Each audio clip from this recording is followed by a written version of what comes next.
नाम आणि रूप कंदातला पंचस्कंदातील असणारा हा प्रवेश सजग स्मृतिमान राहून तटस्थतेनं प्रतिक्रिया न देता अनुभूतीचा आणि जाणीवेचा होणारा अनुभवायचा आहे.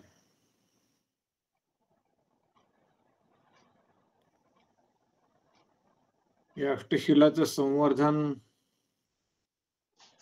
24 तासातील अतिशय पुण्य फलदायी आहे. की तथागत भगवान बुद्धांच्या वाणीतून सांगितलेलं आहे की सूर्य आणि चंद्र यांचं प्रकाशमान चक्र सत्य हे 1/16 सुद्धा नाही इतकं महान पुण्य फलदायी अष्टशील संवर्धन आहे. पण ते तितक्या चांगल्या पद्धतीनं संवर्धन करणं हे अत्यंत महत्वाचं असतं. त्यामुळे 24 तासातल्या या अष्टशिलाच्या संवर्धनानं समारोपाकडे जाताना ही धम्मसभा, ही धम्मचर्चा आणि धम्मदेसनीच्या निमित्तानं सबंध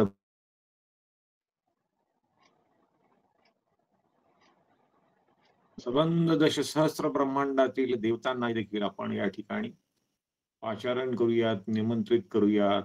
या धम्मसभेमध्ये, धम्मचर्चेमध्ये, धम्मदेसनेतल्या सहभागामध्ये, या पुण्यफलामध्ये आपण सर्व देवतांना येण्याचं, निमंत्रित करण्याचं आवाहन करूया.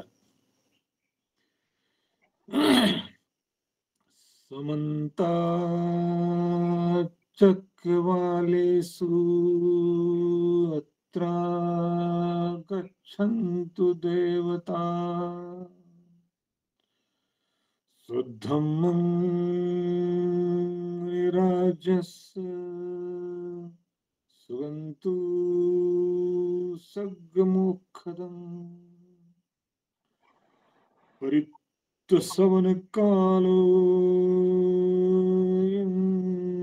भदन्ता परित्तसवनकालो भदन्ता परित्तधम्मसवनकालो भदन्ता. सर्व चक्रवालातील देवगणांना इथे आपण निमंत्रित करतो.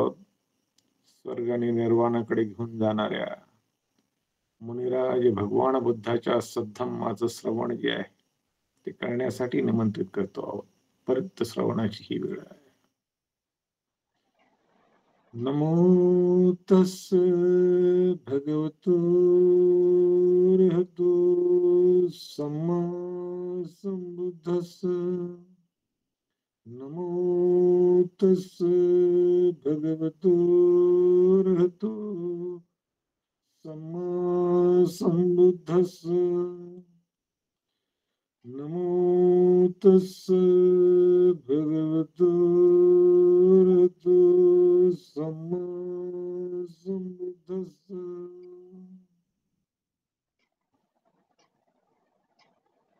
अर्हं सम्मा संबुद्धो भगवद्बुद्धं भगवन्तं अभिवादेमि. स्वाक्षातो भगवता धम्मो धम्मं नमामि. सुपटिपन्नो भगवतो सावक संघो संघं नमामि. इतिपिसो भगवानहं सम्मा संबुद्धो विद्याचरण संपन्नो सुगतो लोकविदु अनुत्तरो पुरुष धम्म सारथी सत्ता देव मनुष्यानं बुद्धो भगवती स्वखातो भगवता धम्मो संदिठिको अकालिको एहि पस्सिको उपनयिको पचितं वेदितव्यो वियुहीति सुपटिपन्नो भगवतो सावक संघो उजुपटिपन्नो भगवतो सावक संघो न्यायपटिपन्नो भगवतो सावक संघो स्वामीजीपटिपन्नो भगवतो सावक संघो यदिदं चत्वारि पुरुषयुगानि अष्टपुरुषपुद्गला एष भगवतो सावकसङ्घो आहुनेयो पाहुनेयो दक्षिणेयो अञ्जलिकरणेयो अनुत्तरं पुय्यं खेतं लोकस्साक्षी सद सद सद. आपण सर्वजण मठ्ठाणावरती एकाग्र होऊन आलंबनानं पंच स्कंद जे आहेत, नामरूप जे आहे, नामरूपाशी नामस्कंदाचा जो झालेला संयोग जो आहे तो स्मृतिमान होऊन अनुभवता आहात आणि पतिपत्ती आणि पटिवेधनाच्या निमित्तानं सजग आहात. पटिपत्ती पुष्ट करण्यासाठी परियत्ती अतिशय स्मृतिमान होऊन आपण धम्मश्रवणासाठी सर्व चक्रवालातील देवतांसह आपण धम्मसभेमध्ये धम्मश्रवणासाठी या ठिकाणी एकत्र आलेलो आहोत. अष्टशिलाचा असणारा हा समारोप, हा धम्मसभेचा, धम्मचर्चेचा, धम्मश्रवणाचा महाउत्सव आहे.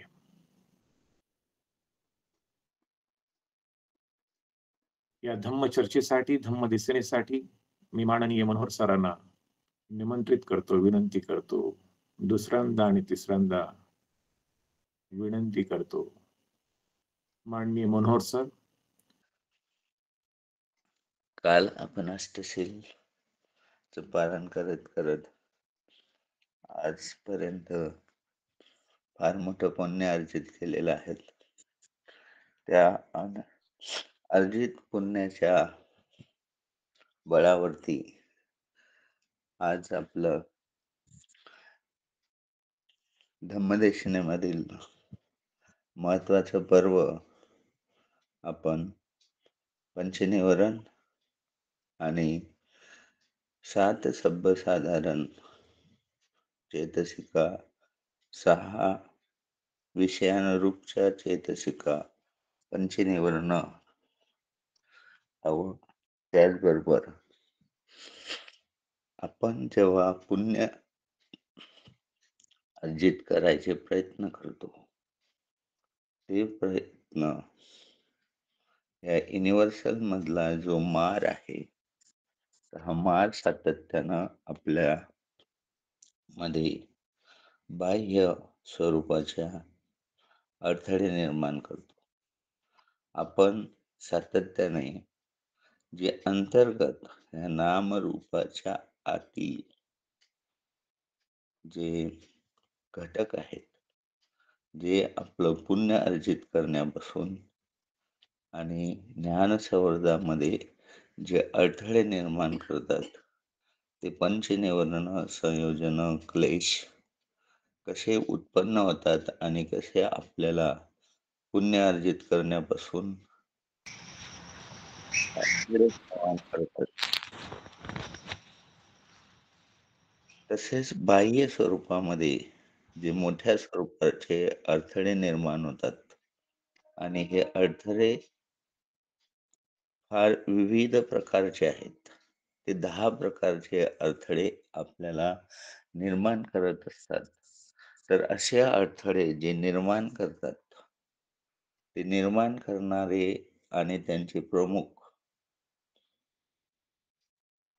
हे चातुर्माराज देव जे आहेत, ते स्वतः भगवंत राजगीरमध्ये असताना गुरुकुट पर्वतावरती आ- आले आणि त्यांनी भगवंतांना स्वतः राहून हे विनम्रतेने अ, सांगितलं की भगवंत आणि त्यांचे जे भिक्खू असतील, उपासक असतील, उपासिका असतील, सावक असतील, त्या सगळ्यांना जर कोणत्याही स्वरूपाचे म्हणजे विषारी प्राणी असतील किंवा अन्य काही घटक असतील,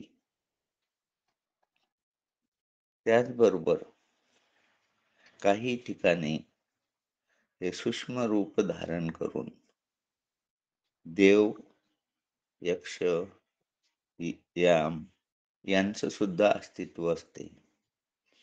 तर ह्या वास करणाऱ्या ठिकाणी आपण अजूनपर्यंत ह्या सूक्ष्मतेला म्हणजे रूपावचराच्या अति गहन स्टेजपर्यंत न गेल्यामुळे आपल्याला त्यांचं अस्तित्व बघता येत नाही आणि मग चुकून आपल्या अज्ञानाने आपण त्या जागेवरती अतिक्रमण करतो आणि अशा स्वरूपाचे म्हणजे जे खालचे आहेत वनस्पती लेवलचे प्रेत योनीतले किंवा अन्य जे घटक आहेत, जे सातत्यानं कुशल कर्म करण्यापासून आपल्याला अडथळे निर्माण करतात. त्याचबरोबर काही देवलोक असतील, यक्ष असतील किंवा अन्य असतील, यांच्या निवासस्थानाला आपण अतिक्रमण करतो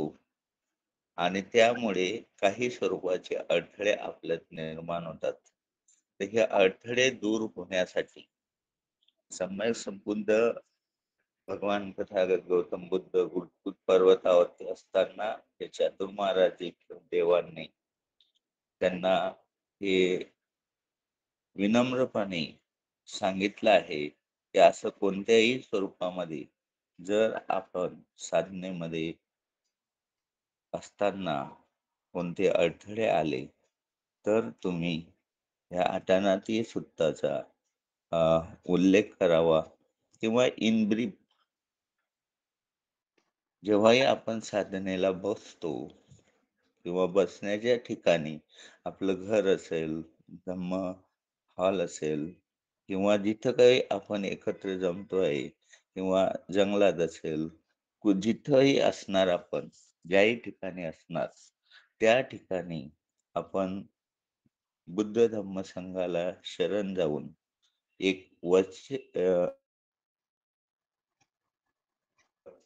आपण वचन उद्भूत करायचं आहे की मी बुद्ध धम्म संघाला शरण जातो आहे आणि भगवंताच्या धम्ममार्गाने ह्या जे सम्यक संबुद्ध असतात त्यावेळेस ओठाच्या वर, नाकाच्या खाली या जीवित रूपावरती जे आनापानचं कम्मठान आणि काय गता सती हे दोनच कम्मठान असे आहेत की ते भगवन सम्यक संबुद्ध असतात त्यां किंवा त्यांचा धम्म असतो, त्यांचं शासन असते, तिथपर्यंतच हे दोन कम्मठान स- सर्व सर्वांना सदा काळी उपलब्ध होतात, अन्यथा होत नाही.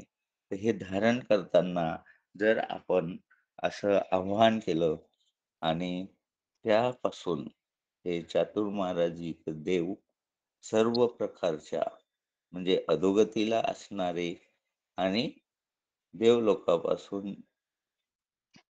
या मशील यक्ष असतील, कोणी असतील, त्या सर्वांचं संरक्षण हे तात्काळपणे स्वतः चातुर्माराज देव किंवा त्यांनी नियुक्त केलेले त्यांचे सेनापती किंवा अन्य घटक आपलं संरक्षण करायला तयार होतात किंवा दक्ष राहत असतात आणि मग ह्या सगळ्या अडथळ्यापासून आपल्याला ते अ, एक प्रकारचं रक्षण करतात, सुरक्षितता देतात.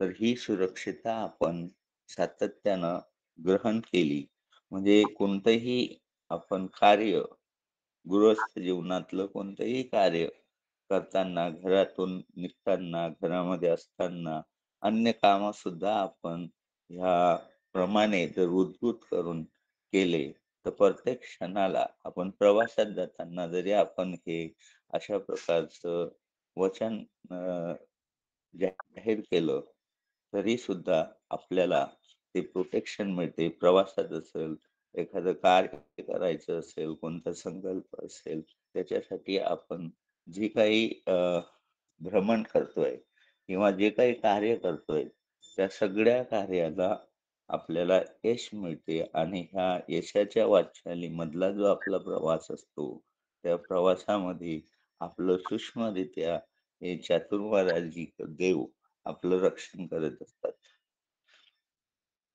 तर ह्या आटानाटी सूक्ताचं एक संक्षिप्त स्वरूपाचं एक जे प्रश्न विचारलेला होता श्रद्धावान उपासकांनी, त्यांच्या बाबतीत एवढंसं बोलून आपण जेव्हा आपलं हे रूप आहे, त्या रूपामध्ये जे डोळे आहेत, कान आहे, नाक आहे, जिव्हा आहे, हे रूपाची संपूर्ण काया आणि आपलं मन, तर हे सर्व आपले इंद्रिय आहेत आणि हे आपल्या रूपामध्ये आहे. तर ह्या रूपामधल्या इंद्रियाचा ऑब्जेक्ट म्हणजे डोळे आहे, तर आपल्याला बाहेरचंच दिसणार आहे.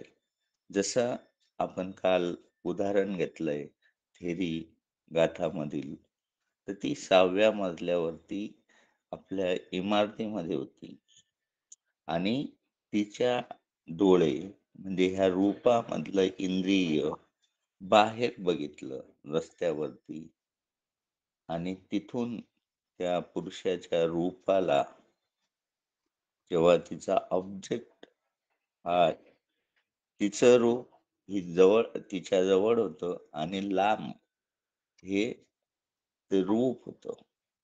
तर ह्या दोघांचा आता तो सडकेवरती होता, लांब होता, आरोपी, गुन्हेगार आणि ही इमारतीमध्ये होती. म्हणजे दोघांमधला जी दुरी होती, तर नेहमीच आपले जे इंद्रिय आहेत, ही इंद्रिय आपल्या रूपामध्ये जे आतमध्ये असतात आणि त्यांचे ऑब्जेक्ट हे नेहमी बाहेर असतात. तर हे बाहेरचं हे रूप तिच्या इंद्रियापर्यंत येण्यासाठी जे 7 सर्वसाधारण चेतसिका आहेत, तर त्यांचं कार्य जोपर्यंत सुरू होत नाही, म्हणजे ह्या डोळ्याच्या इंद्रियाला जे फसतं, तर फसं हे सर्वसाधारण चेतसिक आहे, ती युनिव्हर्सल आहे. ह्या युनिव्हर्सलमध्ये सगळ्या स्वरूपामध्ये ते कार्य करते. त्याचबरोबर ते सर्वसाधारण स्वरूपाचे जे आपले पृथ्वीजनाचं मग कोणी असेल, जे भगवंताचे फॉलोवर असतील किंवा अन्य असतील, कोणी असतील, त्या सगळ्यांचे जे 89 चित्त आहे, त्या 89 चित्ताबरोबरच जेव्हा तुम्ही भगवंताच्या धर्माप्रमाणे फॉलो करतात आणि जेव्हा तुम्ही ध्यानाच्या प्रथम टप्प्यामध्ये प्रवेश करतात, तेव्हा तुमचे हे 89 चित्त काय होतात?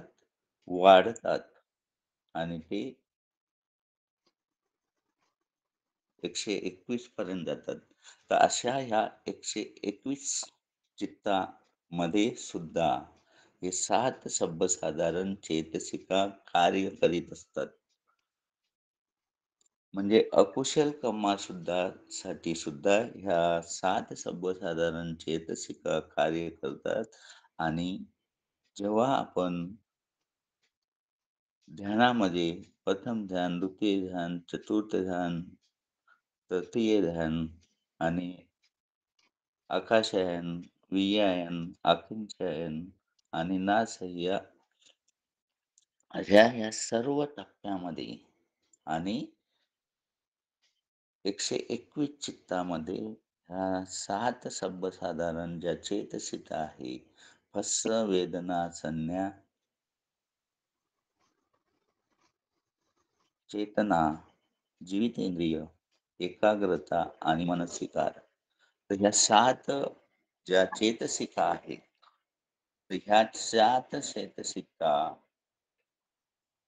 आपण हे डोळ्याचं इंद्रिय आहे.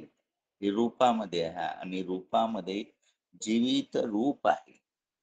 तसंच 7 सर्वसाधारण चेतसिकामध्ये एक जीवित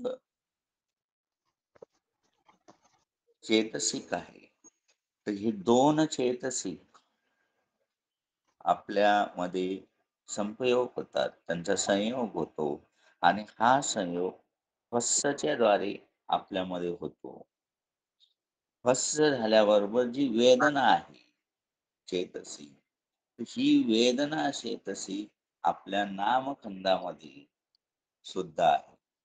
तर नामखंडामधली वेदना आणि ही सर्वसाधारणमधली वेदना यांचा संयोग होतो, यांचा संयोग होतो आणि त्याद्वारे मग आपल्याला ह्या डोळ्याचे जे आतमधलं इंद्रिय आहे, ह्या आतमधल्या इंद्रियाचा बाहेरच्या त्याच्या ऑब्जेक्टशी, त्या रूपाशी जो संबंध येतो, तर याचं आकलन, याचं परफेक्शन हे संज्ञामुळे होत असते आणि चेतना ही आपल्याला त्या एनर्जी निर्माण करण्याचं कार्य करत असते आणि मनस्विकार हा आपल्या संपूर्ण नामखंडाच्या संदर्भामध्ये कार्य करीत असतो आणि हे कार्य करत असताना तुम्हाला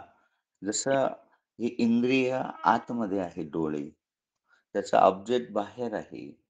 हे जीवित रूप आपल्या कायेमधील आपल्या रूपखंडाचं आणि युनिव्हर्सल मधलं जीवित इंद्रिय आणि हा ऑब्जेक्ट जेव्हा ह्या सर्वसाधारण चेतसिकेपर्यंत जातो, परंतु हे करत असताना अजून काही ह्या विषयानुसार 6 ज्या चेतसिक आहे, विषयाच्या अनुषंगाने म्हणजे त्यांना पकिन पाली भाषेमध्ये म्हणतात. ह्या पकिन 6 चेतसिका सुद्धा त्याच्यामध्ये संपयोग करत नाही.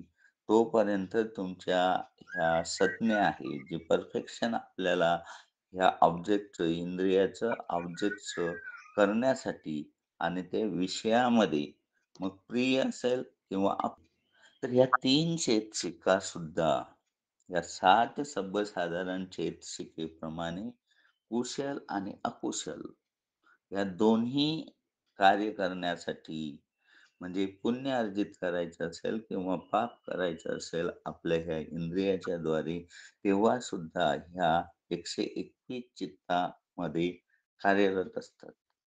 आणि ज्या 3 ज्या आहेत अधिमोक्ष, छंद आणि विरिय ह्या फक्त 89 चित्तात मध्येच असतात.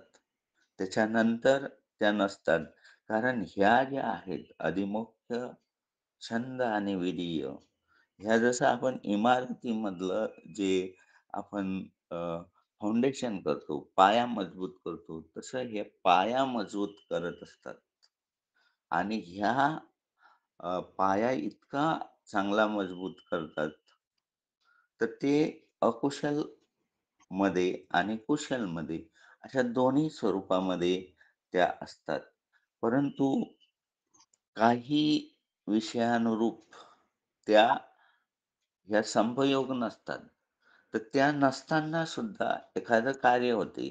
समजा एखाद्याला इमारत बांधायची आहे आणि त्याने फाउंडेशन त्याचा पाया हा कमी असताना इमारत बांधली, तर काय होते, की त्या इमारतीचं आयुष्य जास्त नसते किंवा कालांतराने ते मध्येच अपघातग्रस्त होऊ शकते किंवा भूकंप आला किंवा अन्य काही परिस्थिती झाली, तर त्याच्यामध्ये त्या इमारतीमध्ये अ, संकट येण्याची संभव असते. ती कोलमण्याची शक्यता असते. तर असंच हे कोलमण्याचं कार्य जर ह्या 3 चेतसिका संपयुक्त नसल्या, तर तुमचं कार्य थोड्या कालावधीच्या नंतर हे कोलॅप्स होते किंवा तुम्ही सातत्यानं अकुशल कर्मच करतात. पापमय कर्म जेव्हा जास्त होतात, तेव्हा ह्या ज्या 3 चेतसिक आहेत, अधिमोक्ष, छंद आणि विरिय, तर ह्या कमी-कमी होत जातात.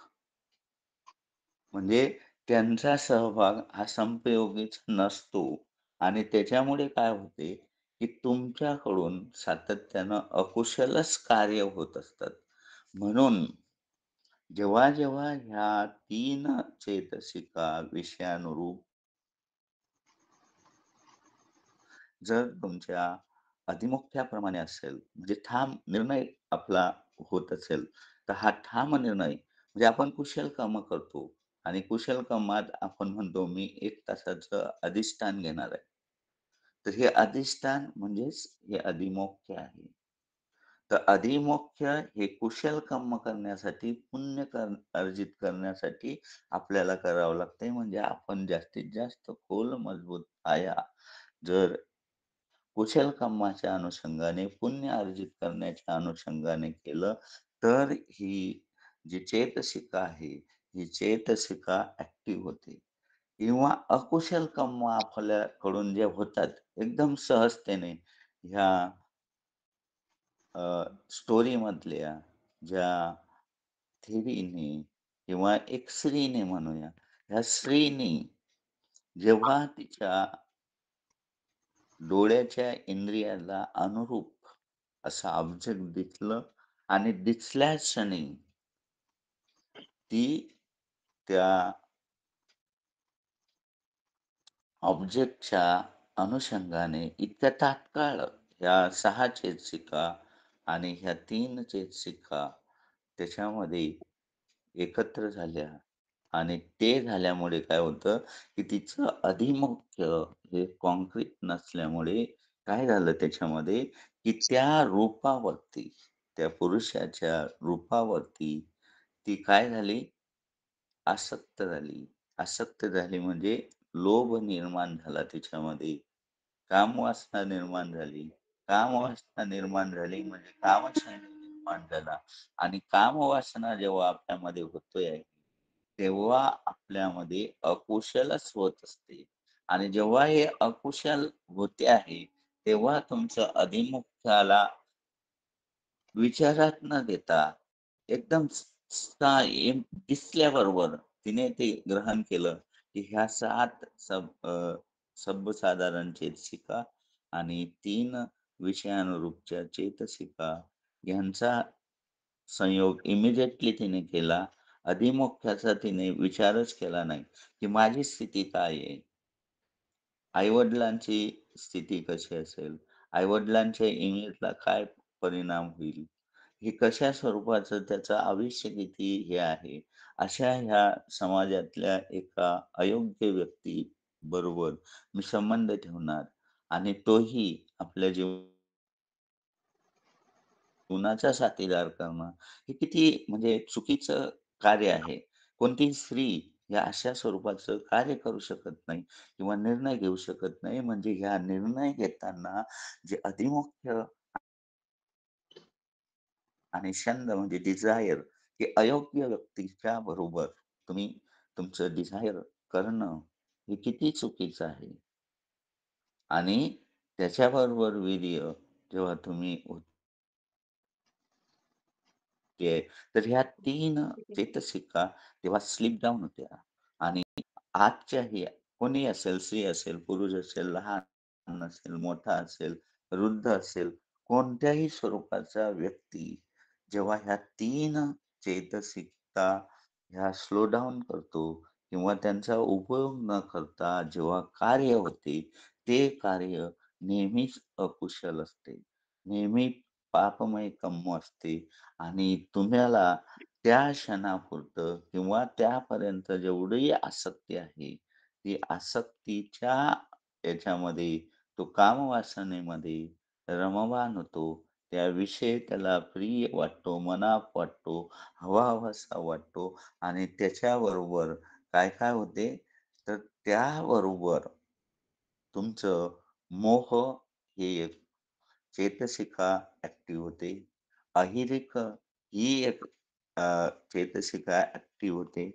अनुतप्प ही एक चेतसिका ॲक्टिव्ह होते आणि उद्धच्च, कुकुच्च ही चेतसिका ॲक्टिव्ह होते. तर मोह म्हणजे काय? अज्ञान आहे. त्या मुलीला समाजातलं स्थान किंवा अशा स्वरूपातलं एखाद्या अनोळखी, एखाद्या गुन्हेगाराच्या व्यक्तीबरोबर मी आसक्त व्हावं, त्याच्याबरोबर रममाण व्हावं, त्याला आपल्या जीवनाचा साथीदार बनावं, मग आपलं हे चांगलं आयुष्य त्याच्याबरोबर करावं. तर हे करत असताना तिला स्वतःची आणि जनाची म्हणजे आपल्या आई-वडिलांची, समाजाची किंवा इतरांची कोणतीही लाज नव्हती. तर ही अहिरेक आणि अनुतप्त स्वरूपाची चेतसिका ह्या 3 चेतसिकेच्या ऐवजी हे अधिमुख्य छंद आणि वीर्याच्या ऐवजी ही मोह, अहिरिक, अनुतप्प आणि उद्धच्च. उद्धच्च म्हणजे ती लगेच आपलं जे इंद्रिय आहे, हे रूप आहे, हे नामखंड आहे, या सगळ्यांचं उद्धच्च म्हणजे बाहेर. बाहेर आपलं संपूर्ण ते ॲक्टिव्ह करते. हे नामरूप त्या रूपामध्ये पूर्णपणे वाहून टाकते. तर ह्या 4 चेतसिका त्याच्यामध्ये ॲक्टिव्ह होतात आणि ह्या 7 आणि त्या 3 आणि ते 4 आणि त्यामुळे नेहमीच अकुशल कार्य हे होत जातात. तर अशा स्वरूपाचं हे अकुशल कार्य. आता ही जी स्टोरी आहे, ही स्टोरी जेव्हा आपण या 7 सर्वसाधारण या 6 विषयानुरूप मधल्या कोणत्या चेतसिका ॲक्टिव्ह होत आहे आणि हे ॲक्टिव्ह होताना ह्या 4 कशा प्रभाव करतात त्यांच्यावरही आणि ह्याचं जेव्हा आपण ह्या घटनेचं जेव्हा विश्लेषण करतो, तेव्हा खऱ्या अर्थानं आपल्यामध्ये भगवंताचा धम्म हा कार्य करायला सुरू करतो. तर हे विश्लेषण आपल्यामध्ये यायला पाहिजे. तर परियत्ती म्हणजे काय आहे, की आपण एखादं धम्म श्रवण करतो आहे, कोणाचं तरी ऐकतो आहे किंवा काहीतरी रीडिंग करतो आहे. तर हे प्रायमरी स्वरूपातलं आहे. फक्त इंडेक्स आहे. ते समजण्यासाठी तुम्हाला अशा प्रकारची गहन अॅनालाइज आपल्याला स्वतः जेव्हा करतो, तेव्हा आपल्याला कळते, की हे कसं सुरू आहे आणि हे सुरू असताना मग अकुशल कार्य हे सातत्यानं सुरू आहे. जेव्हा ते डोळ्याचं इंद्रिय आणि ते रूप हे दिसत असताना ज्या 3 विषयानुरूपच्या चेतसिका जेव्हा एकत्र येतात, तेव्हा अकुशल करण्यासाठीच्या ह्या ज्या 4 चेतसिका ह्या इमिडिएटली त्याच्यामध्ये संपयोग होतात आणि हे संपयोग होताना जो आपल्या तिच्या शरीराला ते रूप बघताना जे सहारे आले, जे स्पर्शाच्याद्वारे सहारे आले, तर हाच तिचा तो आहार होता. तर आपण हा आहार सुद्धा अ, ह्या पंचनिवर्णाबरोबर विचारात घेतोय, की तिला डोळ्याला त्या पुरुषाचं रूप दिसल्याबरोबर ह्या ज्या अनव्हिजिबल चेतसिकेचं कार्य सुरू होते आणि त्याच्यामध्ये हे संयोग झाल्याबरोबर तिला जो काही सुखद प्लेजर वाटलं त्या रूपाच्या संदर्भामध्ये आणि ते जे प्लेझरता होती स्पर्शाच्याद्वारे तो तिचा आहार होता. तर आहार जसे आपले 4 प्रकारचे आहेत, की कबलिकारो आहार म्हणजे आपण स्वतः जे काही अन्न ग्रहण करतो, फळ ग्रहण करतो, व्हेजिटेबल करतो, नॉन व्हेजिटेबल करतो, काहीही जे दृश्य स्वरूपामध्ये आपल्या तोंडावाटे किंवा पिण्याद्वारे ड्रिंकच्या स्वरूपामध्ये आपण पाणी पितो, फळाचा रस पितो. तर ह्या स्वरूपातलं जे काही घेतो आहे, व्हिजिबल स्वरूपातलं, तो कबलिकाल आहार आणि जो नॉन व्हिजिबल आहे आहार, त्या नॉन व्हिजिबल आहारामध्ये हा स्पर्श हा सुद्धा एक आहार आहे. जेव्हा स्त्रीला एक चांगला तरुण मुलगा त्याचं रूप चांगलं असेल, तर ती जेव्हा त्याच्याकडे, त्या रूपाकडे आकर्षित होते, तर त्यावेळेस हा स्पर्श हा तिचा आहारच होतो. तर व्हिजिबल स्वरूपामधला इथं आहार नाहीये. पण नॉन व्हिजिबलमध्ये जे 3 आहार आहेत, तर हे 3 आहार त्याच्यामध्ये सुरू होतात. तर स्पर्श हा ते सुंदर रूप बघून ती जी त्याच्याकडे वळते आणि हा स्पर्शाच्या आहारामुळे तिच्यामध्ये काय उत्पन्न होते? चेतना उत्पन्न होते, ऊर्जा उत्पन्न होते. म्हणजे ह्या स्पर्शावरती सुद्धा आपण एनर्जी निर्माण करण्याचं कार्य करत असतो. त्याचबरोबर जे मनोसंचेतना आहे, म्हणजे तिचं जे मन आहे आणि संज्ञा, जी संज्ञा सर्वसाधारण चिकित्सेमध्ये पण आहे आणि ह्या आहारामधून सुद्धा ती संज्ञा आपल्यामध्ये घेते आणि चेतना आहे. तीच चेतना सर्वसाधारणमध्ये पण आहे. म्हणजे ती जी स्त्री आहे, हे अकुशल कर्म करण्यासाठी हे अदृश्य स्वरूपामध्ये जी आहार आहे, त्या आहाराचा उपयोग करते. आणि वियान म्हणजे चित्त. तर चित्त काय होते तिचं, की सोमनस्स सहगत, दिठीगत, संपयुक्त, असंखारिक चित्त. हे लोभाचं सर्वात महत्वाचं चित्त जे अकुशल कर्म आहे, जसा पापमय कर्म आहे. तर हे वियान म्हणजे चित्ताची तिची स्थिती आणि त्या वियानालाच ती आहार करते. की ह्या जो आकर्षक रूप आहे, त्या रूपामध्ये ते सोमनस्स होते, प्लेजर होते, आनंदित होते.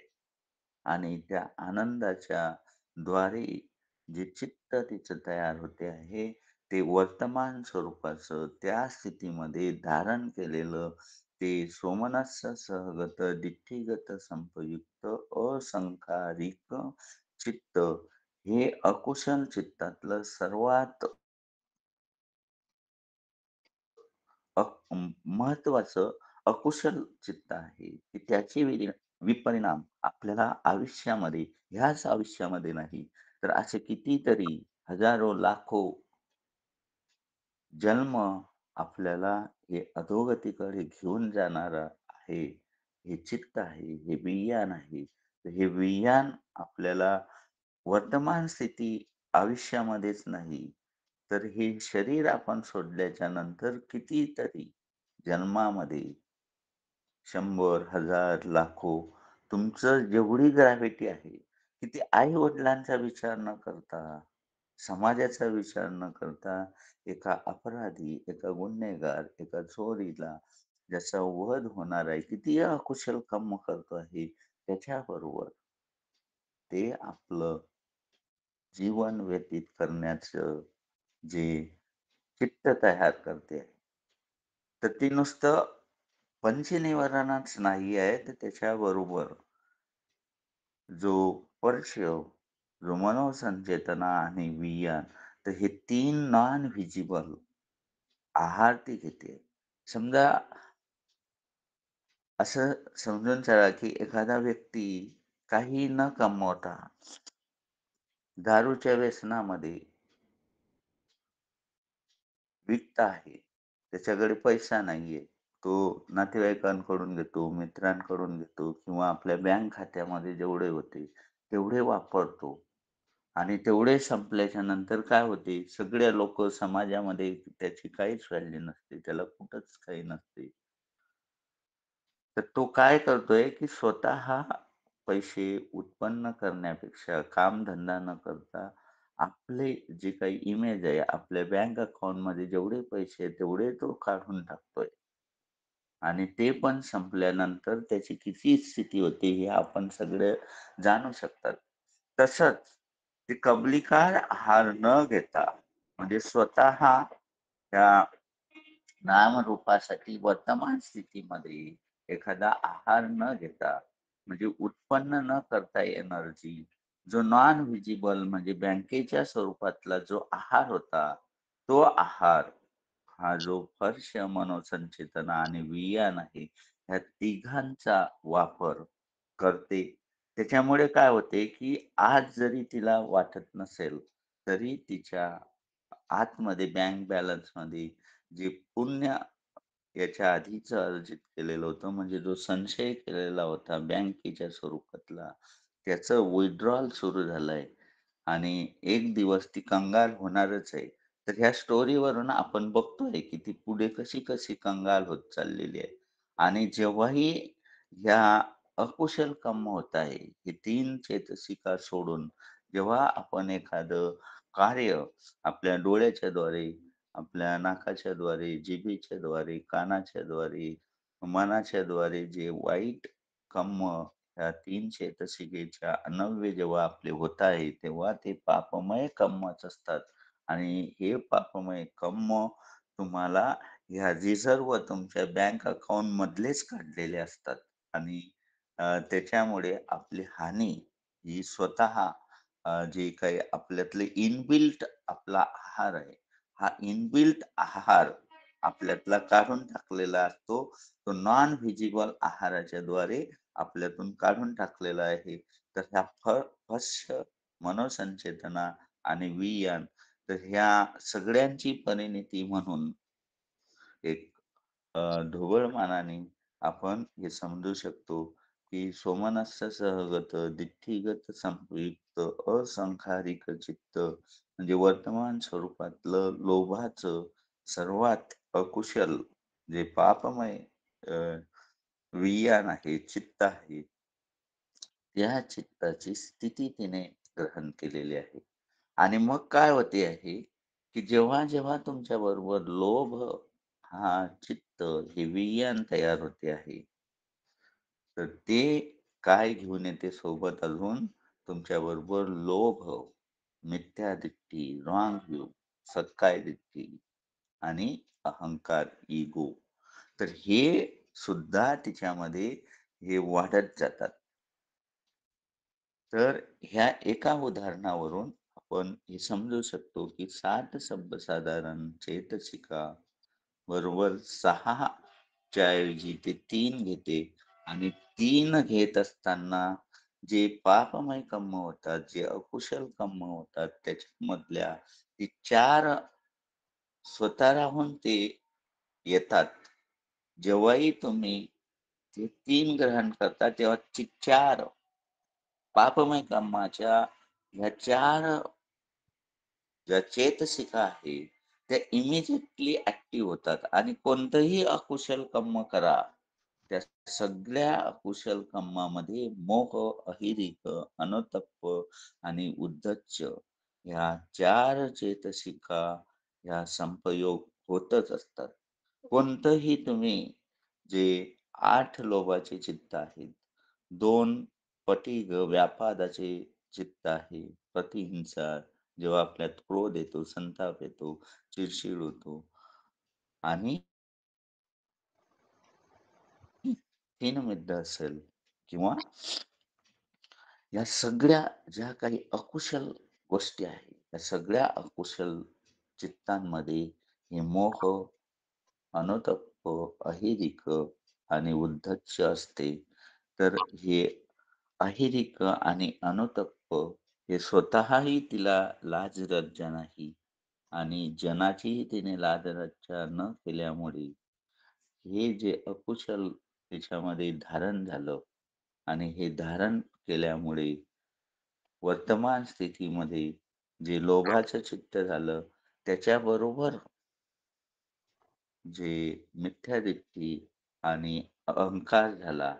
तर प्राथमिक स्वरूपामध्ये जेव्हाही आपण हे बघतो आणि पगारे सरांनी काल बोलले, की त्याच्यामध्ये अभिमान, इगो हा निर्माण होतो.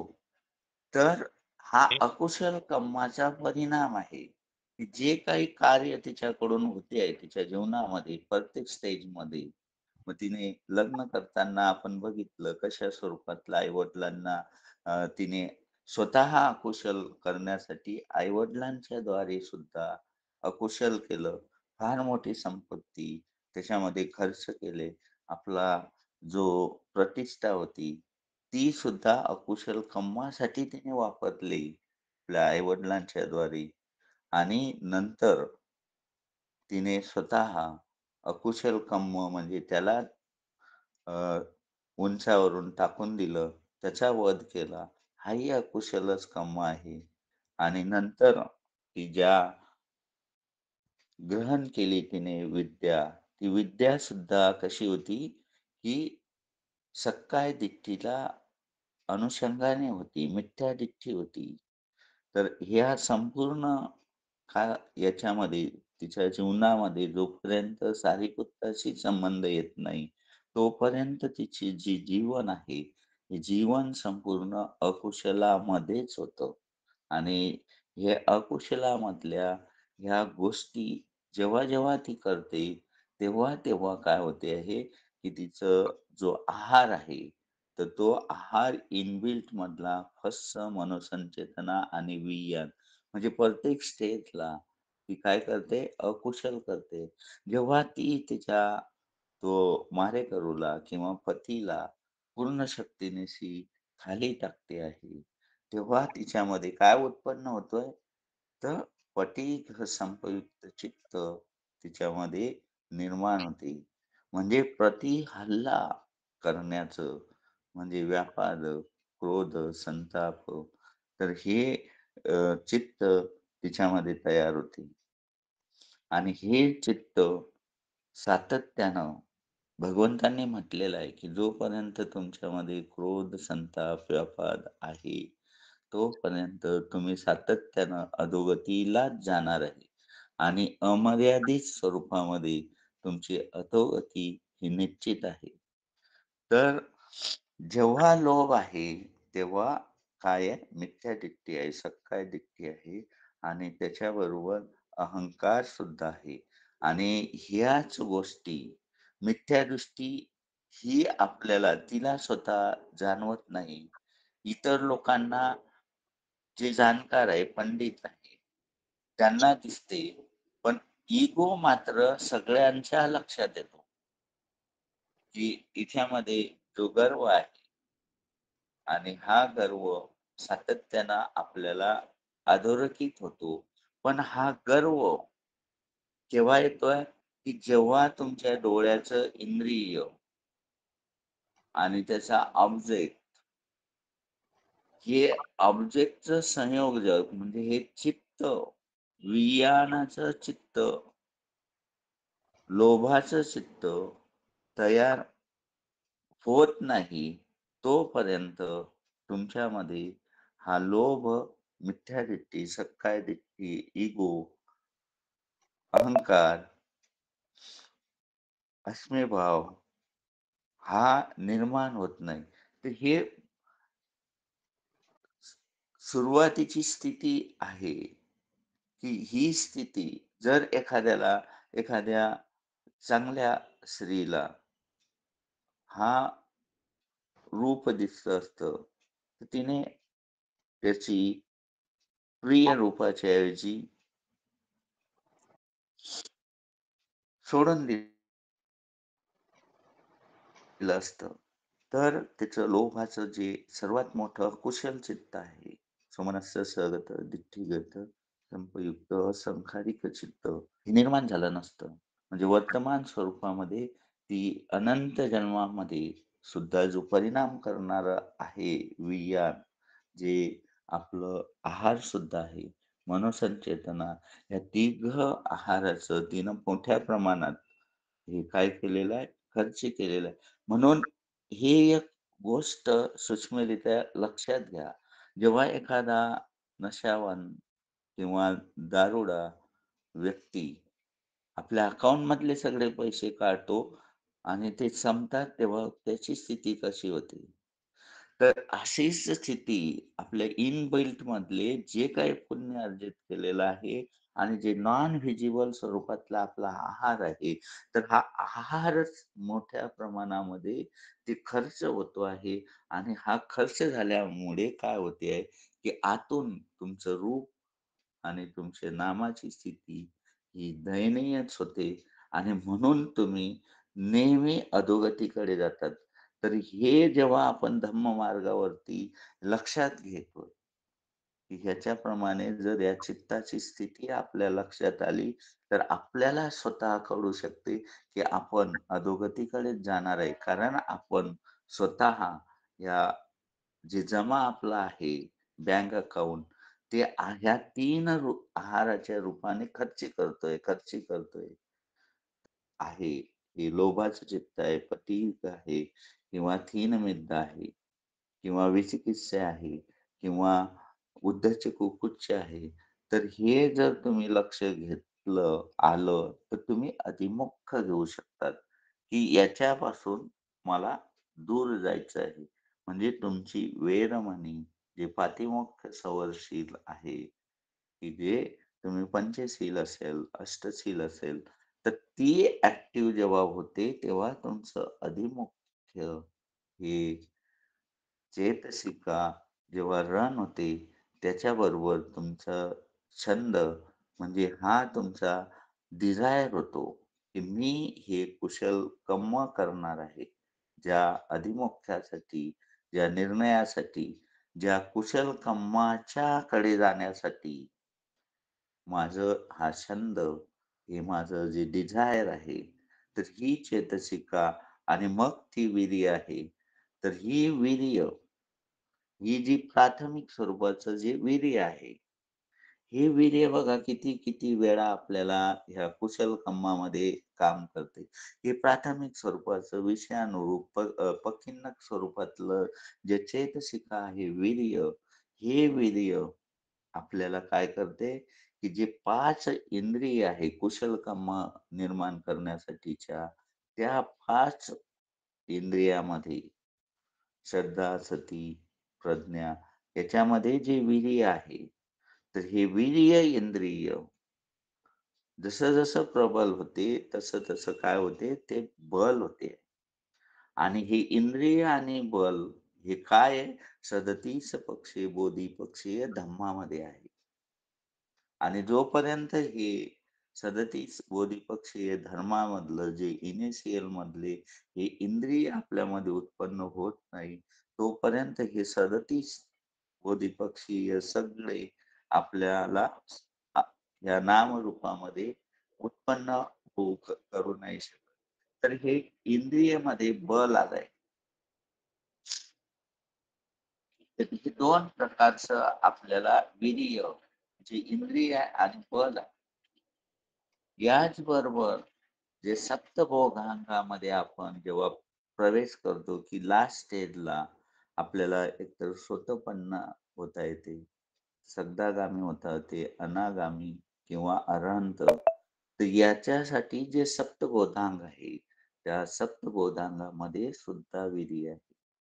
तर ह्या विधियाचं जे इनिशियलमध्ये जे पकिन्नक स्वरूपात, विषया स्वरूपामध्ये जे 6 प्रकारचं जे विधी आहे, तर ह्या 3 चेतसिकता ह्या इनबिल्ट आहे, ज्या कुशल कर्म करण्यासाठी आपल्याला मजबूत इमारतीचा पाया करून देतात, की ते आपल्याला कुठपर्यंत घेऊन जातात? अरहंतापर्यंत घेऊन जातात. तर याचं आपण क्षण प्रतिक्षण जोपर्यंत लक्ष देणार नाही, की ह्या 3 गोष्टी आपल्यामध्ये आहे किंवा नाही. जर असल्या तर तुम्ही पुण्यकर्म तुमचे सुरू होतात, तेव्हा ह्या ज्या 4 सातत्यानं पुढे येतात प्रत्येक वेळेला, तर ते मोह, अहिरिक, अनतप्प आणि उद्धच्च ह्या येत नाहीत. त्या दूर जातात आणि ह्या दूर जाण्यासाठीच वेरमणी आहे. ह्या धम्माचं चांगल्या प्रकारे आपल्याला ग्रहण करायचं असेल, तर ह्या सगळ्या गोष्टी आहार असेल, आपली स्थिती असेल, कोणत्या चेतसिका, कोणत्या विषयानुरूपच्या चेतसिका आणि ह्या विषयानुरूपच्या ज्या 3 चेतसिका आपण जर ठामपणे करायचं होतो, तेव्हा तुमच्या लक्षात येते, की आपलं चित्त किती सातत्यानं फिरते आहे. किती लोभ चित्ताच्या 8 चित्तामध्ये फिरते. किती पटी घातली ती 2 चित्त आहे. त्या 2 चित्तामध्ये फिरते आहे आणि हे करत असताना मग आपल्यामध्ये कसा आळस येतोय. तर जेव्हा-जेव्हा तुम्ही पुण्यकर्म किंवा चांगले कर्म करतात, तेव्हा-तेव्हा किंवा तुमच्या मनासारखं जेव्हा कार्य नसेल, तेव्हा तुमच्यामध्ये थीनमिद्द येत असते आणि थीनमिद्द जेव्हा येते, तेव्हा ह्या 4 चेतसिका ह्या अग्र स्वरूपात तुमच्यामध्ये होत जातात. तर हे अकुशल कर्म आपल्यामध्ये होत आहे का? आणि हे होत असताना हा इनव्हिजिबल स्वरूपातला जो आपला आहार आहे, तर हा आहार ते मोठ्या प्रमाणात खर्च करतायत. म्हणजे आपल्या बँकेतलं आपणच स्वतः दरोडा टाकतो आहे. स्वतः त्याचा नाश करतोय आपल्या संपत्तीचं आणि आपल्या संपत्तीचा नाश केलं, तर आपण रस्त्यावरती भिकारीच होणार आहोत. म्हणजेच काय होणार आहे, की अधोगतीकडे जाणार आहे. तर हेच अधोगतीकडे साठी आपण सातत्यानं आपल्यामध्ये कोणते निवारण आहे का? आपण कोणता आहार घेतो आहे? तुम्ही आहार बघा फक्त जेवता सकाळी जेवत असणार, संध्याकाळी जेवत असणार किंवा छोटं तर दिवसातले 24 तासांमध्ये किती स्वरूपाचं कबलीकार आहार घेतात. अन्य स्वरूपामध्ये तुमच्यामध्ये ह्या 3 आहाराचाच वापर होतोय. म्हणजे तुम्ही तुमच्या बँक अकाउंटला स्वतः राहून दरोडा टाकतोय. तर हा आहार जर आपण चांगल्या प्रकारे लक्षात घेतला, तर आपण ह्या अकुशल कर्मापासून दूर जायचं.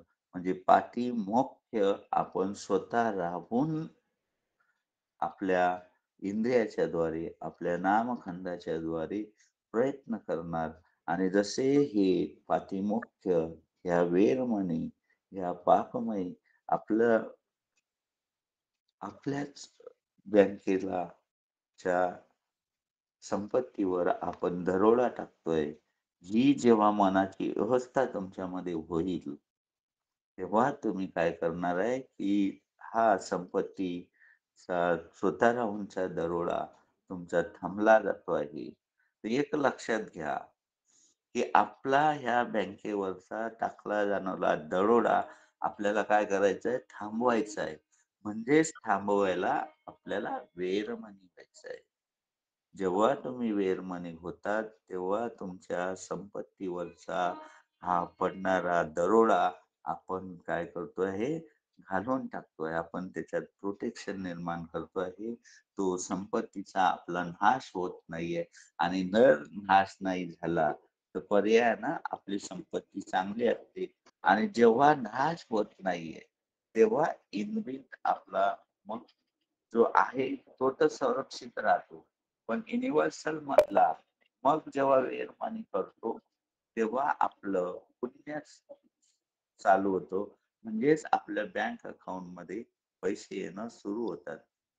तर ह्या स्वरूपामध्ये आपण हे जे निवारण आहे, की हे निवारण आणि अधिमुख छंद आणि विधी हे जर तुमचं वर्किंगच करत नसेल, तर तुमचं जे चित्त होते आहे, ते लोभाचं किंवा प्रतिहिंसेचं होते आणि त्यामुळे तुमच्यामध्ये सातत्यानं मिथ्यादिष्टी, सक्कायदिष्टी, गर्व किंवा ईर्ष्या, मात्सर्य हे निर्माण होतात. आणि हेच तुम्हाला म्हणजे हे सुरुवात झालेलं असते आतमध्ये आणि तुम्हाला दिसते काय? तर गर्व दिसतो, मिथ्या दृष्टी दिसते, सक्काय दृष्टी दिसते. तर हे अवगुण आपल्याला दिसतात.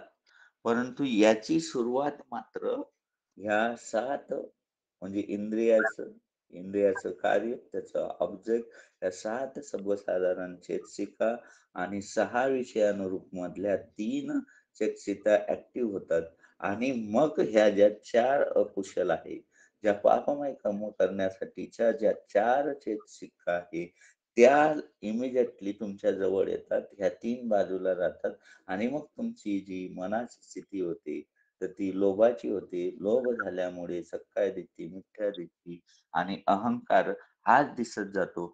तसं तिच्या ह्या संपूर्ण जीवनामध्ये, थेरीगाथेमध्ये तुम्हाला इन जनरल सगळ्यांना तिचा मिथ्या दृष्टी किंवा तिचा गर्व हा दिसून येतो. कारण ती पुण्य अर्जितच करत नाहीये. कारण ते ह्या 3 चेतसिकेचा तिच्या जीवनामध्ये वापरच करत नाहीये आणि प्रत्येक स्टेजला ती काय करते? अकुशल करते. म्हणजे जरी तिने त्या याच्यावरती वनदेवतेने जरी तिला उदान म्हटलेलं असेल, तरी सुद्धा ते अकुशलच कर्म आहे. आणि जेव्हाही ती अ, हे होते सर्व सोडून संन्यासी होते, जे निगंठाच्या आश्रमामध्ये जाऊन ते ज्ञान अर्जित करते. तर हे ज्ञान अर्जित करत असताना सुद्धा तिच्यामध्ये अधिमोक्ष छंद आणि वीर्य नव्हता. आणि हे जेव्हा सारिपुत्तांनी तिच्या सगळ्या प्रश्नाला उत्तर दिलं आणि त्यांना प्रश्न विचारल्यावर ती निरुत्तर झाली, तेव्हा तिला ज्या पूर्ण जन्मामध्ये जे कुशल कर्म तिने केलेले होते, ते वर आले. आणि तेव्हा तिला कळालं, की ह्या 3 विषयानुरूपच्या चेतसिका माझ्यामध्ये नाही आहे. मी अकुशलच करते आहे. तर ही जाणीव आपल्याला बुद्ध धम्म संघामुळेच होते. त्याच्या व्यतिरिक्त होत नाही. आणि जेव्हा ही तिच्यामध्ये जाणीव झाली आणि मग ते वेरमणी आणि मग जे इंद्रिय संवरशील, पच्चय संवरशील, खंती, वीर्य, समत आणि विपश्यना जेव्हा ती करते, तर तुम्हाला भगवान बुद्धांचं किंवा त्यांच्या कल्याण मित्राच्या द्वारे जे कम्मठाण मिळते, त्या कम्मठाणाच्या अन्वये मग आपलं सगळं कुशल होत जाते. तर असंच हे सातत्याने करीत राहावं, अशी आपल्याला शुभेच्छा. भरपूर आपला ते जे आसक्ती आहे, ती चुकीची भावित होत होत असेल समजा, तर ते कसं टाळता येईल? म्हणजे व्यावहारिक पातळीवर जाऊन बोलायचं असेल समजा, तर एखाद्या व्यक्तीचं कर्म खूप चांगलं आहे. तो कुशल कर्म करतो आहे. पण या ठिकाणी त्याचं कर्म जे आहे, त्याचा प्राधान्यक्रम हा दुसरा होऊन जातो आणि त्याचा आसक्तीचा क्रम हा पहिला होऊन जातो. तर हे काही म्हणजे बऱ्याच वेळेस मला हा प्रश्न विचारावासा वाटला, पण बाकीच्या हे असल्यामुळे माझा तो राहूनच गेला. तर ते कसं म्हणजे मला तिथे मी बराच कन्फ्यूज आहे किंवा बऱ्याच वेळेस हे आहे. कर्म चांगले असून देखील सुद्धा जर माझी आसक्ती त्यावेळेस चुकीची राहिली, तर माझा जन्म हा दुसऱ्या चुकीच्या योनीत जाईल. तर हे कसं म्हणजे हे थोडं स्पष्ट करून सांगावं? छान प्रश्न आहे. परंतु ह्या प्रश्नाला ना उत्तर पण मोठ्या स्वरूपामध्ये द्यावं लागेल. म्हणजे विस्तारपूर्वक जेव्हा आपण ह्या चित्ताची अवस्था तुमची कशी होते, तर त्यावर ते डिपेंडन्स करत असते. आता तो जो प्रश्न तुम्ही विचारलेला आहे, की तुम्ही बऱ्याच अर्थी जीवनामध्ये कुशल कर्म करतात. परंतु अशी कोणती आपल्या जीवनामध्ये स्थिती येते, परिस्थिती येतो, एखादा प्रसंग येतो आणि त्या प्रसंगाला आपल्याकडून अकुशल कार्य केलं जाते. तर हे का होते? आपण तर बऱ्याच मोठ्या प्रमाणामध्ये कुशल करतो. परंतु असा कोणतातरी एक अचानक प्रसंग येतो आणि अकुशल होते. तर आपल्याकडे अ, जे लोभाचे उपेक्षेचे 4 चित्त आहे आणि व्यापादाचे 1 चित्त आहे आणि मोहाचे जे 2 चित्त आहे. तर हे जे चित्त आहे 4 अधिक 1 अधिक 2, तर हे 7 चित्त अशा कठीण प्रसंगीमध्ये हे ॲक्टिव्ह होतात. फार क्षणार्धामध्ये ते लाखो पटीमध्ये चेतना निर्माण करतात आणि तुम्हाला अकुशल त्या स्थितीमध्ये, त्या प्रसंगामध्ये आणि ह्या सगळ्या गोष्टी ना अचानक घडतात. तुम्ही कधी आयुष्यात बघितलं पण नसेल. परंतु अशी काही परिस्थिती येते, एकदम अचानक येते आणि तुमच्याकडून अकुशल केलं जाते. तर हे जेव्हा हे अकुशल होते, तेव्हा ह्या लोभामधल्या 4 उपेक्षा, एक क्रोधामधला 1 चित्त आणि मोह आणि विचिकित्सामधले 2 चित्त, हे चित्त असते तेव्हा तुमचं अकुशल होते.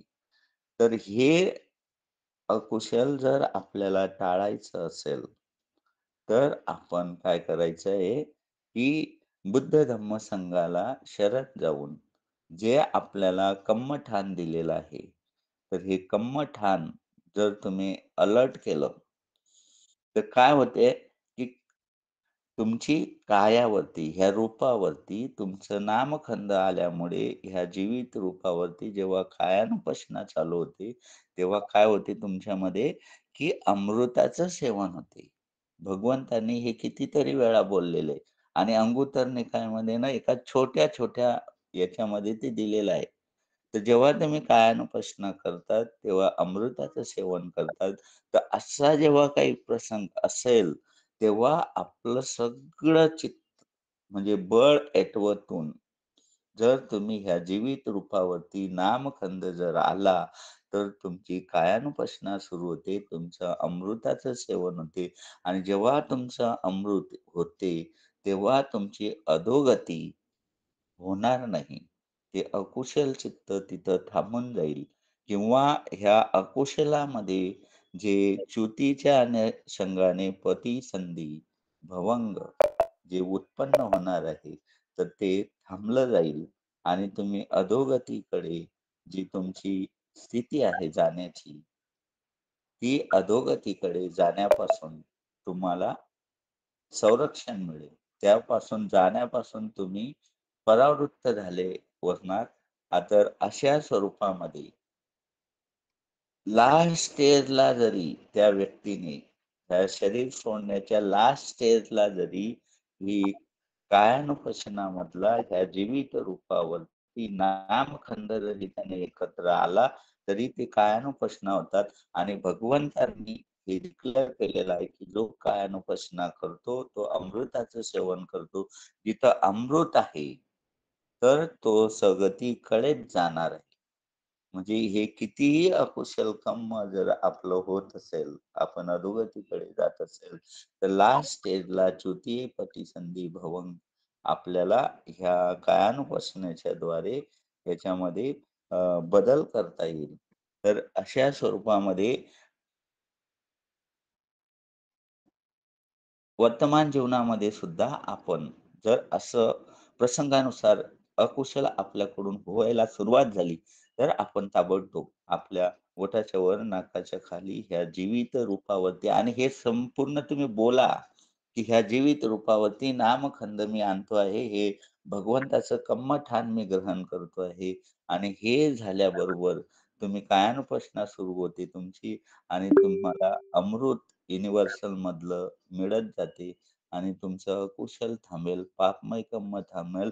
इव्हन तुमची जी दुर्गतीकडे जाणारी स्थिती आहे, ती सुद्धा थांबली जाईल. हां, हॅलो. आपल्याला वेळ कमी आहे. नंतर आपण रत्नाताई हो, हो, हो. आपल्या रत्नाताईंनी पण हात वरती केलेला आहे. वेळ कमी आहे. हां, हां. पण रत्नाताईंचा हा प्रश्न घ्यावा सर आपण. हां, हां. बोला बोला ताई. रत्नाताई बोला. नमो बुद्धाय, जय भीम हा, सर. जय भीम. मी म्हणतो तेव्हा हा, प्रश्न असा होता, नमो बुद्धाय. की असा वादविवाद होते थोडा बहुत घरात आहे ना, तर क्रोध वाढते. तर मग समोर जसं आमच्या घरात क्रोध होते, तर मले तेव्हा ना मैत्री देणं समजत, ना पहिले क्रोध शांत करा का पहिली मैत्री द्या. मी याच्यात कन्फ्यूज होते. माझा आवाज छान येते सर? ताई. हा छान ताई, तुमच्या प्रश्नाचं लक्षात आलं स्वरूप. हे तुमच्याच जीवनामध्ये नाही, असं कितीतरी लोकांच्या जीवनामध्ये असे प्रसंग येतात, की आपल्या जिव्हाळ्याचे जे लोक आहे, म्हणजे आपला पती असेल, आपली आई असेल, वडील असेल, सासू असेल, सासरे असेल, मुलगा असेल, नातेवाईक असेल किंवा प्रिय मित्र असतील, मैत्रिणी असतील. तर अशा वेळेस कधीतरी बोलण्यामध्ये किंवा आपल्या जीवनामध्ये असे काही प्रसंग येतात किंवा असं कोणी काहीतरी विषय येतो आणि तो विषय आल्याच्या नंतर आपल्यामध्ये क्रोध निर्माण होतो, संताप निर्माण होते, चिडचिड निर्माण होते आणि तो व्यक्तीच्या बाबतीमध्ये मग आपण आपली बाजू मांडण्यासाठी एकदम त्वेषाने तिथं हावभाव व्यक्त करतो, आपले विचार व्यक्त करतो. तर हे जेव्हा आपल्यामध्ये येते, त्यावेळेस तुमची इमिडिएटली मैत्री होणार नाही. कारण तुम्ही अजून शांत झालेला नाहीये. तर हे शांत होण्यासाठी आपल्याला एक रामबाण म्हणजे एक निर्धारपूर्वक, युनिव्हर्सल पूर्वक जो भगवंतानी आपल्याला धम्म दिलेला आहे. तर हा धम्म काय करतोय, की युनिव्हर्सल सूर्यापासून, चंद्रापासून सगळे ब्रह्म, देव आणि जेवढेही कुशल आपले कल्याण मित्र आहे, जे साधना करतात, जे पुण्य अर्जित करतात, त्या सगळ्यांची एनर्जी आपल्यामध्ये जर यायची असेल, तर अशा प्रसंगामध्ये आपण काय करा, फक्त आपलं जे नामखंड आहे, ते आपल्या जीवित रूपावरती जिथं समजा या कम्मठाणाच्या जागेवरती जरी आणता आलं नाही, तरी आपल्या शरीरातलं जिथं तुम्हाला नेता येईल हे नामखंड आपल्या शरीरावरती न्या आणि तिथं उद्घोष करा, की मी बुद्ध धम्म संघाला शरण जाते आहे.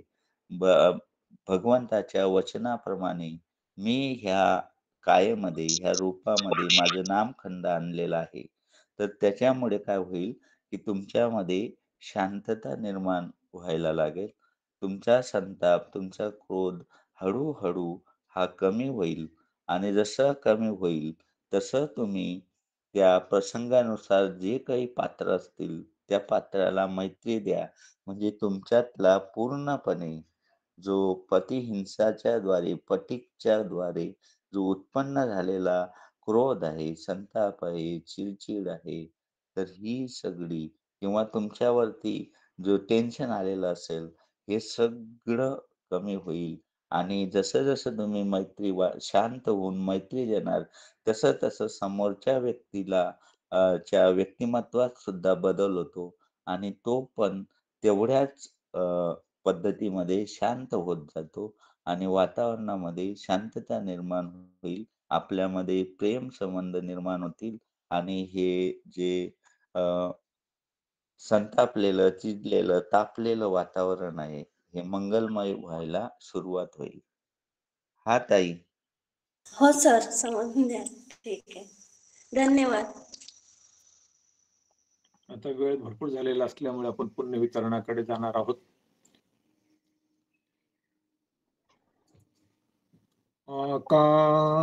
आकाशठाच भूमठ्ठा देवानागा महिद्दिका पुण्यन्तं अनुमोदित्वा आकाशठाच भूमठ्ठा देवानागा महिद्दिका पुण्यन्तं अनुमोदित्वा चिरं रक्षन्तु देशनम् आकाशट्ठाच भूमट्ठा देवानागा महिद्दिका पुण्यन्तं अनुमोदित्वा चिरं रक्षन्तु मं परन्ति इदं मे जातिनं होतु सुखिता हुन्तु ज्ञातयो इदं मे ज्ञातिनं होतु सुखिता होन्तु ज्ञातयो इदं मे ज्ञातिनं होतु सुखिता होन्तु ज्ञातयो इमिना पुण्यकम्मेन मामे बालसमागमो सतं समागमो होतु यावनिब्बाणपत्तिया इदं मे पुण्यं आसवखयावह होतु सब्बदुःखपमुच्यतु कायेन वाचा चित्तेन प्रमादेन मया कृतम् अच्युयं खममे भन्ते भूरि पय्य तथागत कायेन वाचा चित्तेन प्रमादेन मया कृतम् अच्युयं खममे धम्म संदिट्ठिक अकालिक कायेन वाचा चित्तेन प्रमादेन मया कृतम् अच्युयं खममे संघ पुय्यं खेतं अनुत्तर आकाश आणि भूमीवरती राहणारे महाप्रतापी देवता जे आहेत ज्यांना आपण सुरुवातीलाच आवाहन करून निमंत्रित केलं होतं या धम्म सभेसाठी, धम्म चर्चेसाठी, धम्म देसनेच्या श्रवणासाठी, धम्म उत्सव जो साजरा करण्यासाठी आपण निमंत्रित केलेलं होतं. त्या सगळ्या महाप्रतापी देवता नाग यांनी या पुण्यकर्माचं अनुमोदन करून बुद्ध शासनाचं रक्षण करावं. त्या महाप्रतापी देवतांनी या कर्माचं अनुमोदन करून धम्मदेसनेचं रक्षण करावं. त्या महाप्रतापी देवतांनी नाग आणि महाप्रतापी देवतांनी पुण्यकर्माचं अनुमोदन करून नित्य माझं रक्षण करावं, म्हणजे आपल्या सर्वांचं रक्षण करावं. आपल्या नातेवाईकांसाठी हे पुण्यकर्म नातेवाईक सुखी होण्यासाठी फलदायी हो.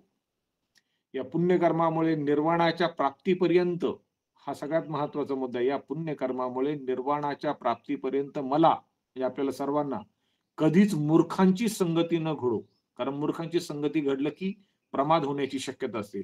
सदैव सत्पुरुषांची संगती घडो. या पुण्यकर्मामुळे मी सर्व आश्रवातून दुःखातून मुक्त हो. काया वाचा चित्ताना प्रमादवश माझ्याकडून काही झालेला दोष असेल तर तो भूरी प्रज्ञ तथागतांनी मला क्षमा करावी. काया वाचा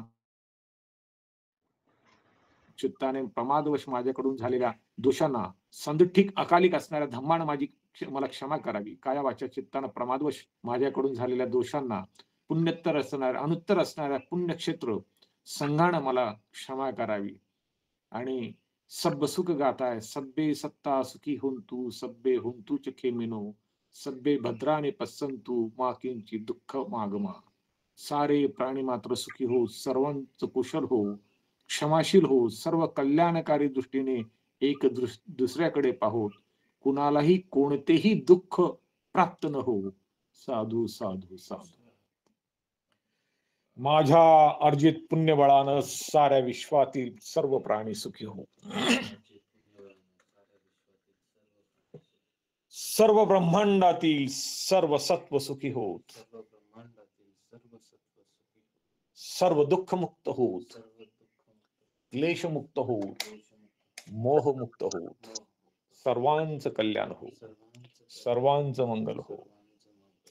माझ्या अर्जित पुण्यबळानं मला ज्ञान मार्ग स्पष्टपणाने दिसू देत, धम्म मार्गामध्ये प्रवाहित होऊ देत, मला सर्व अभिधम्माचा अभ्यास सूक्ष्मतेने करता येऊ देत, तो मला आचरणात आणता येऊ देत. माझी पटिपत्ती बलवंत हो आणि पटिवेधन मला सक्षमतेने करता येऊ. मला सत्याला स्पर्श करता येऊ, प्रज्ञेमध्ये विहार करता येऊ आणि धम्म मार्गामध्ये मार्गस्थ होता येऊ. सोतापन्न मार्ग, सकदागामी मार्ग, अनागामी मार्ग आणि अरहंत मार्गाने मला प्रवाहमान होता येऊ.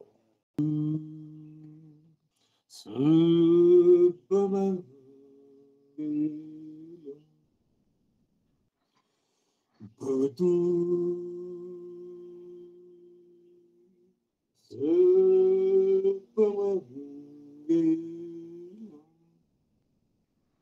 भवतु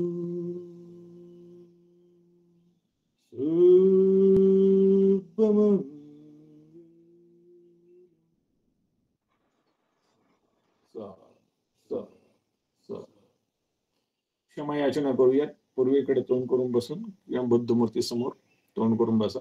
हृदयाशी हात जोडलेले क्षमा याचना. उकास वंदामि भन्ते द्वारतेन मया कृतं सर्वपापापराधं क्षमतु मे भन्ते. द्वितीयंपि उकास वंदामि भन्ते द्वारतेन मया कृतं सर्वपापापराधं क्षमतु मे भन्ते. तृतीयंपि उकास वंदामि भन्ते द्वारतेन मया कृतं सर्वपापापराधं क्षमतु मे भन्ते. नमो तस्स भगवतो अरहतो सम्मा सम्बुद्धस्स. नमो तस्स भगवतो अरहतो सम्मा सम्बुद्धस्स. नमो तस्स भगवतो अरहतो सम्मा सम्बुद्धस्स. बुद्धं शरणं गच्छामि धम्मं शरणं गच्छामि संघं शरणं गच्छामि. द्वितीयंपि बुद्धं शरणं गच्छामि. द्वितीयंपि धम्मं शरणं गच्छामि. द्वितीयंपि संघं शरणं गच्छामि. तृतीयंपि बुद्धं शरणं गच्छामि. तृतीयंपि धम्मं शरणं गच्छामि. तृतीयंपि संघं शरणं गच्छामि. पाणातिपाता वेरमणि सिक्खापदं समाधियामि. आदिन्नादानं वेरमणि सिक्खापदं समाधियामि. मिथ्याचारा वेरमणि सिक्खापदं समाधियामि. मुसावादा वेरमणि सिक्खापदं समाधियामि. सूरामेरै मज्जपमादठाणा वेरमणि सिक्खापदं समाधियामि.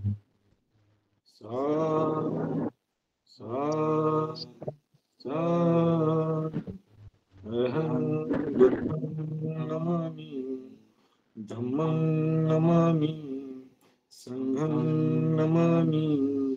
अहं वन्दामि सद्गुरुं अहं वन्दामि सद्गुरुं अहं वन्दामि सद्गुरुं. सर्वांना 8 दिवस पंचशील संवर्धनाच्या शुभेच्छा. पुढच्या अष्टशिलापर्यंत. नमो बुद्धाय.